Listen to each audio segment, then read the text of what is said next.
अस्सलाम वालेकुम नाज़रीन, मेरा नाम अली हैदर है। आपका शुक्रगुजार हूं कि आपने मेरी ये वीडियो देखने के लिए वक्त निकाला। नाज़रीन, जावेद चौधरी साहब सीनियर सहाफ़ी हैं। उन्होंने अपने कॉलम्स की एक सीरीज़ शुरू की है जिसमें वो जनरल बाजवा से अपनी मुलाकातों का अहवाल बता रहे हैं। और जनरल बाजवा खुद तो बोल नहीं सकते, उन पर पाबंदी है 2 साल तक, लेकिन वो सहाफ़ियों से गुफ्तगू के थ्रू अपनी बात को लोगों तक पहुँचा रहे हैं, क्योंकि जनरल बाजवा पे इमरान खान ने इल्ज़ामात लगाए थे। अच्छा, अब हाल ही में जनरल बाजवा पे एक और इल्ज़ाम भी लगा है जिसमें एक मेजर रिटायर्ड आदिल राजा साहब हैं, उन्होंने बड़े गलत किस्म के इल्ज़ामात लगाए हैं। और एक ताज़ा इल्ज़ाम उन्होंने लगाया है कि जनरल फैज़ हमीद जनरल बाजवा साहब की नामुनासिब वीडियोस बना के रखा करते थे, उनको ब्लैकमेल किया करते थे। मैंने उस पर वीडियो बनाई है, अगर आपने चैनल को फॉलो किया हो या सब्सक्राइब किया हो आप जाके देख सकते हैं। उसमें जो इल्ज़ामात उन्होंने लगाए हैं उसकी डिटेल मैंने दे दी है। अब नाज़रीन, मैं उस सीरीज़ का उसी सिलसिले को आगे बढ़ाता हूँ और जो बात चौधरी साहब ने की है आज के कॉलम में, जिसमें उन्होंने 3 लोगों को इमरान खान की बर्बादी का जिम्मेदार करार दिया है। अव्वल तो बाज़ लोग समझते हैं कि वो बर्बाद हुए नहीं, लेकिन अगर आप समझते हैं कि बर्बाद हुए, उनको नुकसान हुआ, तो उसके पीछे 3 लोग थे। इसके साथ साथ चौधरी साहब ने इस कॉलम में बताया है कि बाजवा साहब के मुताबिक पसे पर्दा क्या होता रहा। तो आइए इस कॉलम को शुरू करते हैं। नाज़रीन, चौधरी साहब लिखते हैं, इमरान खान की हुकूमत की तबाही में 3 लोगों ने इंतहाई अहम किरदार अदा किया।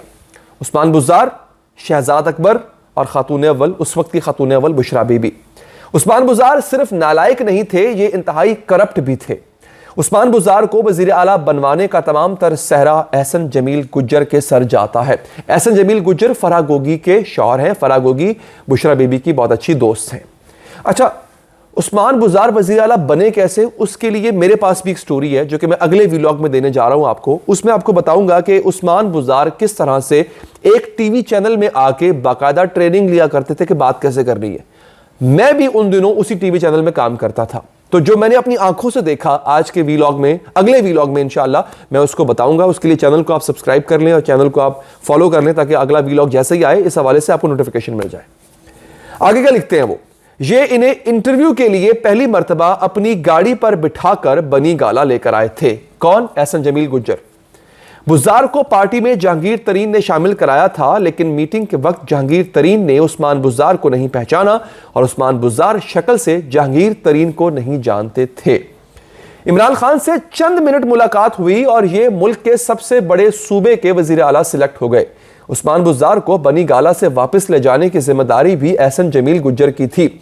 ये उन्हें लेकर निकले तो उन्होंने ऑफर की, बुज़दार साहब चलिए मैं आपको ग्लोरिया जीन्स से कैपुचिनो पिलाता हूं। कैपुचिनो कॉफी को कहते।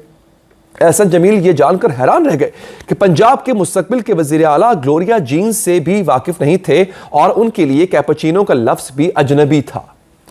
आगे वो क्या लिखते हैं, मैं किसी शख्स की सादगी को बुरा नहीं समझता, सादगी दुनिया की सबसे बड़ी ताकत होती है, लेकिन 12 करोड़ लोगों के वज़ीर आला को कम से कम कैपुचिनो का इल्म तो होना चाहिए था। यह सादगी नहीं थी, जहालत थी। बहरहाल खातून अव्वल की रूहानियत के सदके उस्मान बुज़दार वज़ीर आला बन गए। यहां पे मैं अपनी एक बात ऐड कर दूं, मेरी उस्मान बुज़दार साहब जब नए नए वज़ीर आला बने तो उनसे जब मेरी मुलाकात हुई थी, हमारे एक बड़े करीबी साथी उनके तवस्सुस से वज़ीर आला हाउस में ही हुई थी, सीएम ऑफिस में, सॉरी। तो उन्होंने वहाँ पे एक जुमला अपनी सादगी को बयान करने के लिए मुझे बताया था कि जब मैं पहली दफ़ा यहाँ पे आया सीएम हाउस में, सीएम ऑफिस में, तो आते ही मैंने पहली बात उनसे ये पूछी थी कि यहाँ पे लेटरीन कहाँ है। और मैं तो यहाँ पे जब मुझे नींद आती है तो मैं इसी ऑफिस में बिस्तरा बिछा के नीचे फर्श पे बिस्तरा बिछा के सो जाता हूँ। इतने सादा थे बुज़दार साहब, ये खुद उन्होंने मुझे बताया था। खैर जनाब, आगे लिखते हैं कि फौज और पूरी पार्टी इस तकर्री के खिलाफ थी। जनरल बाजवा 3.5 साल वज़ीर आज़म को मुसलसल समझाते रहे, सर आप पंजाब पर तवज्जो दें, सूबा तबाह हो गया है। लेकिन इमरान खान उस्मान बुज़दार को वसीम अकरम प्लस समझते रहे, यहां तक कि एक दिन जनरल बाजवा उस्मान बुज़दार के कारनामों की पूरी फाइल लेकर वज़ीर आज़म के पास पहुंच गए। यह एक सगीम फाइल थी, यानी बड़ी फाइल थी, जिसमें मामूली तकर्रियों से लेकर बड़े बड़े ठेकों में किकबैक्स यानी रिश्वत के सबूत थे। जनरल बाजवा ने यह फाइल इमरान खान को दी और कहा यह खेल कहां से ऑपरेट हो रहा है और ये पैसे कहां जा रहे हैं, मैं इस मामले में एक लफ्ज मजीद नहीं बोलूंगा, आप खुद अंदाजा और फैसला करें। वज़ीर आज़म ने फाइल देखने के बाद अगले दिन दोबारा आर्मी चीफ से मुलाकात की। यह पंजाब की करप्शन मनी की आखिरी मंजिल के बारे में मजीद मालूमात हासिल करना चाहते थे, यानी ये जो पैसा करप्शन का उस्मान बुज़दार इकट्ठा कर रहे हैं, आखिर में जाता कहाँ है, इसकी मालूमात इमरान खान हासिल करना चाह रहे थे जनरल बाजवा से। मगर कमर जावेद बाजवा का जवाब था, इवन नो वन वर्ड मोर, यानी कोई एक लफ्ज भी मैं नहीं बोलूंगा। एस्टैब्लिशमेंट का ख्याल था यह सबूत काफी है और वजीर आजम अब यह सिलसिला बंद करा देंगे, मगर दूसरी तरफ खामोशी गहरी हो गई। जनरल बाजवा ने एक दिन वजीर आजम को बताया, सर हमारे कोर कमांडर्स के मातहत 3 GOC होते हैं, ये ऑफिसर्स रैंक में मेजर जनरल होते हैं। मेरा कोई कोर कमांडर अगर एक बार किसी GOC से मुतमईन ना हो तो मैं उसे फौरन तब्दील कर देता हूं।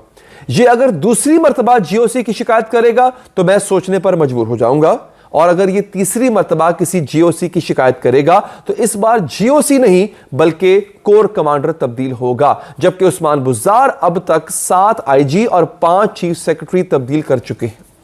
क्या इन्हें 3.5 सालों में एक भी काम का चीफ सेक्रेटरी और IG नहीं मिला? सर मसला अफसरों में नहीं है, बुज़्ज़ार में है। आप अगर अपनी हुकूमत चलाना चाहते हैं तो आप इसे तब्दील कर दें, मगर इमरान खान नहीं माने। ताहम ये एक बार बुज़्ज़ार को तब्दील करने के लिए राजी हो गए और जनरल बाजवा से मशवरा मांगा। जनरल बाजवा ने जवाब दिया, आपके पास 2 ऑप्शंस हैं। जी जनाब, आपके पास 2 उम्मीदवार हैं, अलीम खान और चौधरी परवेज इलाही। अलीम खान के पास पैसा है और परवेज इलाही के पास पॉलिटिकल कैपिटल। आपको अगर अमीर वजीर आला चाहिए तो आप अलीम खान को बना दें, और अगर आप खुद को सियासी लिहाज से मजबूत करना चाहते हैं तो परवेज इलाही को मौका दे दें। फैसला बहरहाल आपने करना है। अलीम खान और चौधरी परवेज इलाही, अलीम खान के पास पैसा है और अगेन उनके पास पॉलिटिकल गेन है। इमरान खान अलीम खान के लिए राजी हो गए। अलीम खान को फौरी तौर पर लाहौर से बुलाया गया, मुबारकबादें भी हो गई। वजीर आजम ने दूसरे दिन अलीम खान का ऐलान करना था। फवाद चौधरी ने रुखसत होते वक्त जनरल बाजवा से कहा, बॉस आप ज्यादा खुश ना हो, दरमियान में एक रात भी है। अब ये आगे इंटरेस्टिंग होने जा रहा है। दरमियान में एक रात भी है। वजीर आजम ने अभी घर भी जाना है, यह फैसला सुबह तक बरकरार नहीं रहेगा। और दूसरी सुबह यही हुआ। इमरान खान का इरादा बदल गया। अलीम खान से ये बेइज्जती बर्दाश्त नहीं हुई। उन्होंने पार्टी के खिलाफ प्रेस कॉन्फ्रेंस कर दी। PTI ने उनकी ट्रोलिंग शुरू कर दी।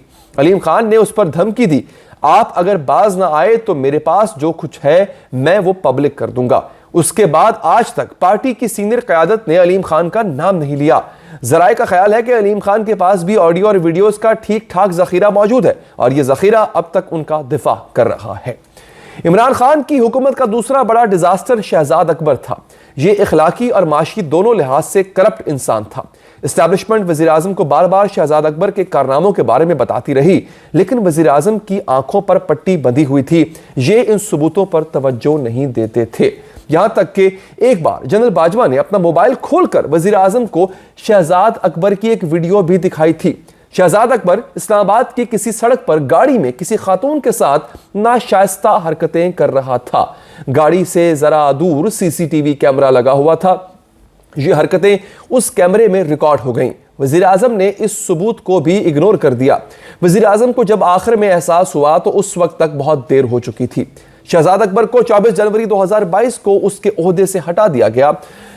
ये 17 अप्रैल को नई हुकूमत के एक अहम इत्तेहादी के जरिए मुल्क से बाहर चला गया। लेकिन इसके कारनामों की फसल PTI 10-15 साल तक काटती रही।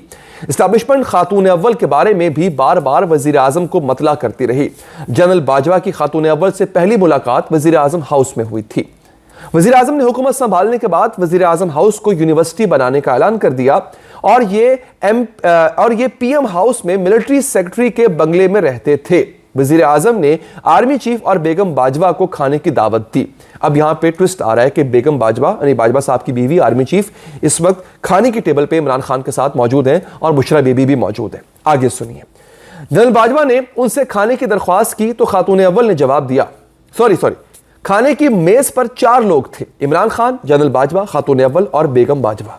इमरान खान ने मेज पर बैठते ही हस्बे मामूल किसी दूसरे का इंतजार किए बगैर खाना शुरू कर दिया। जनरल बाजवा भी दाएं बाएं देखकर खाना खाने लगे, लेकिन खातून अव्वल बुरके में थी और वो खाना नहीं खा रही थी। जनरल बाजवा ने उनसे खाने की दरख्वास्त की तो खातून अव्वल ने जवाब दिया, मैं बाद में अपने कमरे में खाऊंगी। खाने के बाद वजीर आजम और जनरल बाजवा ड्राइंग रूम में आ गए और दोनों खवातीन जनाना हिस्से में चली गई। वापसी पर रास्ते में बेगम साहिबा ने जनरल बाजवा से कहा, आप अगर वजीर आजम को बचा सकते हैं तो बचा लें। जनरल बाजवा ने तफसील पूछी, लेकिन बेगम साहिबा ने इस मौजू पर मजीद बात करने से इनकार कर दिया। जनरल आसिम मुनीर 25 अक्टूबर 2018 को DG ISI बन गए। ये जनरल बाजवा की बेगम ने जनरल बाजवा को वापसी पे गाड़ी में कहा था कि वजीर आजम साहब को बुशरा बीबी से बचा लें। कहने का मकसद ये है। ये भी वजीर आजम को मुख्तलिफ औकात में मतला करते रहे। कौन? जनरल आसिफ मुनीर, जब वो DGI बने थे 2018 में। ये आखिर में वजीर आजम के पास सबूत भी लेकर गए, लेकिन वजीर आजम ने सबूत पर तवज्जो देने की बजाय DGI ही तब्दील कर दिया। वजीर आजम जनरल फैज हमीद को DG लगाना चाहते थे। जनरल बाजवा ने उन्हें समझाने की कोशिश की, सर फौज में अफसर कुछ नहीं होते, इदारा होता है। जनरल आसिम शानदार ऑफिसर हैं, आपका फैसला दुरुस्त नहीं। मगर इमरान खान नहीं माने। जनरल बाजवा हर फोरम पर कहते हैं फौज ने इमरान खान की मोहब्बत में 2 जर्नैलों के इमेज और 2 के करियर की कुर्बानी दी। ये जनरल्स कमर जावेद बाजवा, आसिम मुनीर, फैज हमीद और फैसल नसीर हैं। बहरहाल अल्लाह ताला को जनरल आसिफ मुनीर की आजिज़ी पसंद आ गई और उसने वहां पहुंचा दिया जिसकी किसी को भी तवक्को न थी। इस्टेब्लिशमेंट का ख्याल था हुकूमत के ज़्यादातर अहम फैसले खातून अव्वल करती हैं। ये अगर इजाज़त दे तो वज़ीर आज़म दूसरे मुल्क का दौरा करेंगे और ये अगर वज़ीर आज़म को बुला लेंगी तो ये मीटिंग से उठकर चले जाएंगे। वज़ीर आज़म ने 3.5 सालों में बरतानिया का एक भी दौरा नहीं किया। क्यों? क्योंकि खातून अव्वल नहीं चाहती थी इमरान खान लंदन जाएं और अपने बेटों से मुलाकात करें। इस्टेब्लिशमेंट ने एक बार बड़ी कोशिश करके 2021 में बरतानिया से वजीर आजम का इन्विटेशन मंगवा लिया, लेकिन वजीर आजम ने यह दौरा अचानक मुलतवी कर दिया। बरतानवी हाई कमिश्नर इस पर जो है वो रुहांसा सा हो गया। यह बरतानिया और हाई कमिश्नर की बेइज्जती थी। जनरल बाजवा ने इससे कहा, एक्सीलेंसी वजीर आजम मेरा बॉस है, मैं इसे कैसे मजबूर कर सकता। वजीर आजम को समझाने की कोशिश भी की गई मगर ये नहीं माने और यूं बरतानिया के साथ भी ताल्लुकात खराब हो गए। इस्टेब्लिशमेंट का ख्याल था कि यह फैसला खातून अव्वल कर रही हैं और वजीर आजम इनके जेर असर हैं। जब वजीर आजम को समझाने की कोशिश की जाती तो उनका जवाब होता था, बुशरा बीबी एक मुत्तकी और परहेजगार खातून हैं, ये 36 घंटे का रोज़ा रखती हैं और बताने वाले एक दूसरे का मुंह देखकर खामोश हो जाते। इसके साथ ही अब तक के लिए इतना ही नाजरीन, मुझे दीजिए इजाज़त। अल्लाह निगहबान।